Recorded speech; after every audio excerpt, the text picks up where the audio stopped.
السلام علیکم د عوامي پیغام نیوز سره زه یم ستاسو کوربه پیدا محمد. څنګه چې تاسو وینئ نن د اختر شپه ده او دا خلک راغلي دي سنت ابراهیم ادا کوي، خو لیکن د مهنګایي له لاسه دا خلک ډېر پریشانه دي او ډېر خلک و چې دی سنت ابراهیم نه څه کالي پاتې کېږي، محرومه پاتې کېږي. تاسو موږ سره اوسئ، موږ د بېپاریانو نه هم تپوس کوو او کم چې خریداران دي هغو نه هم تپوس کوو چې په دې هکله سود څه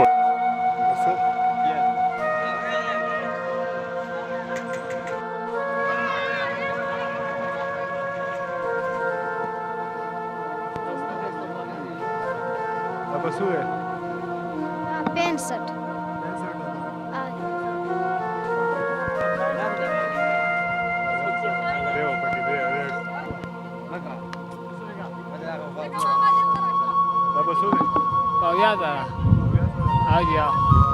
دا به 45,000. ها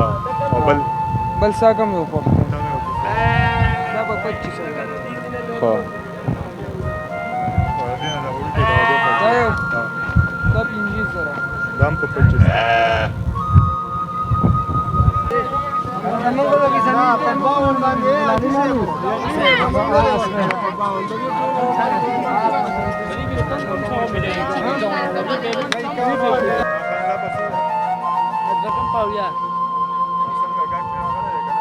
گاگ پیرازی او شپیتو پور پیرازی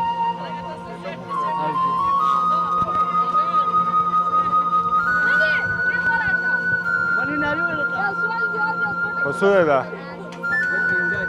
پنځات یا خو اغشتې مې د خپل کوره مې نه دی بېپارله مې اغشتې دی ما خو وردا ګټه او تاوان دي روغ خو د یوم پکې دغه تاوان شو او ساتلې مې دی دا مې ربارې نه مخکې مهنګۍ خو دونه روه په 1500 چوکرو بورې ورم په 2.5 زره ده دروازې دا 4 څاروي چوکرو یو بورې خوري او دلته چې ګاګ ته مونږ بیو کوي غریبانان وایي ګراني ده دوی پې نه کېږي مونږ خپل ځان ته وګورو کړو ته وګورو نو مونږ وایي د دې نه اخېستل ښه وه خو څه به کوې چې دا نه کوې نو کوو به څه د روزګار دی بس د ګرانۍ مطابق بس الله دې پار چې رحم وکړي دا زمونږ عملونه دي د هغې سزا راخورو به رور زما نوم خو سجاد درې دی مانکوټ یم په څاروي پسې راوتی یم خو هغه ریټونه د اسمان سره خبرې کوي نو نن ما د اختر شپه ده او زه په څاروي پسې راوتی یم چړې هر څه مې تېره کړې خو لا څاروي نشته د اور سره په اسمان سره خبرې کوي نو مونږ وایو که چېرته په چانس کې څوک څاروی دغه کوي نو زه به د څاروی په چانس کې وهلم او سا الله دې شته که عمران خان هم چې مونږ پسې عمران خان خبره چې لکه مین کورولانګه نو لکه مونږ غریبانان یې خولې له راویستې جوړولي وو څه د عمران خان د طرف هم ګراني ده او څه د خلکو د طرفه د څاروی چې په روز کال کم په 40,000 روپۍ هغه نن په 65,000 دی 75,000 دی 80,000 دی نو دا غریبانان به چې څه کوي غریبانان بس نیم په نیمه تقریبا ګراني ده زیاته ګراني ده زه اوس راوتی یم ټوله میله مې ولټوله خو لکه ما ته زه چې کوم څاروي ته لاس کومه هغه 80,000 85,000 نو لکه مطلب دا دی دا خو نیم په نیمه زیاتو خلکو جي هغه پرېښوده قرباني پرېښوده او هغه شی دی یوازې قرباني نه دی جي چې دا سړی څاروی والي به دې پسې به نور څه ومي نور څه ومي جي زما ستاسو په وساطت باندې ورته دا سوال کوم دا منت کوم په دې اعلی منصب باندې چې هم دا کم حکمرانان ناست دي دپاره د خدای جي چې سپرایز کمیټي جوړه کوي څه رولز ریګولیشن جوړ کړي دا جي عمران خان د هغې ځای نه جړق ورکوي جي او دلته یې مونږ غریبانانو باندې جړق دی هغه وایي مین کورولانګه نو بلکل دا غریبانان د دونه تپوس وکړي ټولې جړولي دي پېټرول ګران شو هر څه ورځ ته ورځه ګرانېږي هر څه الرحمن الرحیم زما نوم اسد دی زه د امانکوټ اوسېدونکی یم زه خو رالم وګرځېدم خو څاروي بینتیا ډېر ګران دي او د اختر شپه ده لکه مزه یې نشته او خلکو له نیم په نیمه خلکو له دغه نه دي اخیستې څاروي نه دي اخیستې نو کوم چې بېپاران راوتي دي هغو ته دا پکار چې لږ ګزاره وکړي ولې چې دا خو به ټول خلک چې دا څاروي پالي او هغه به سبا وضعیه خامخا کوي زما نوم دی جي محمد عالم دا څاروی دی په 1,25,000 روپۍ ستاسو دپاره شي نو حکومت پاکستان وزیر اعظم عمران خان ته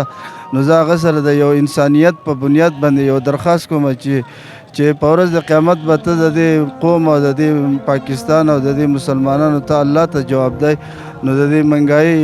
د کمیدو یو بھرپور کوشش وکړه ټول حکومت خپل نمایه دغه ته افسرانو ته وزیرانو ته ټولو ته دا زه یو د مسلمانۍ یو ریکوست پیش کوم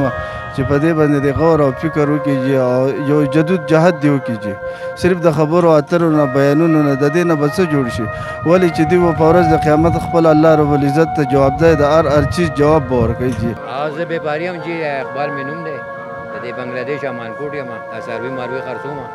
خو سروي خلک فریاد کوي چې ګران دي سروي دا څه وجه ده؟ یاره د پنجاب نه او د لاهور نه خو دلته کې ارزان دي اورې هلته کې بلاکاو کې خرڅېږي او دلته کې په زرګاو کې خرڅېږي او ګزاره کوو د خلکو سره مونږ چېرې اوس یو کي که نه غوښ واړی دا کړي کې ورته که نه او دویمه خبره ده چې 15,000 روپو دا فیصد دی 15,000 روپو اورې نو موږ له خو سړی 15,000 نه راکوي خو یا به وایي چې 14,000 والا یا به 14,000 والا اورې نو د دې نه خو نور ارزان نه وي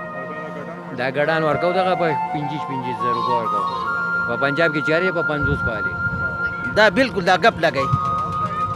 او راشي تاسو وګورئ دغه حاجي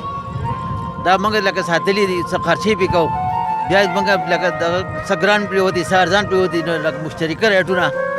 اورې دا شنه واښی دا دغه یې پکې چوکر یې پکې بوس یې پکې دا موږ ورکوو ګوره په هفته کې نه زموږ په د ورځې پې 2,500 روپۍ خرچه راځي بغیر د مزدور نه مزدورۍ نه زموږ د خپلې خرچې نه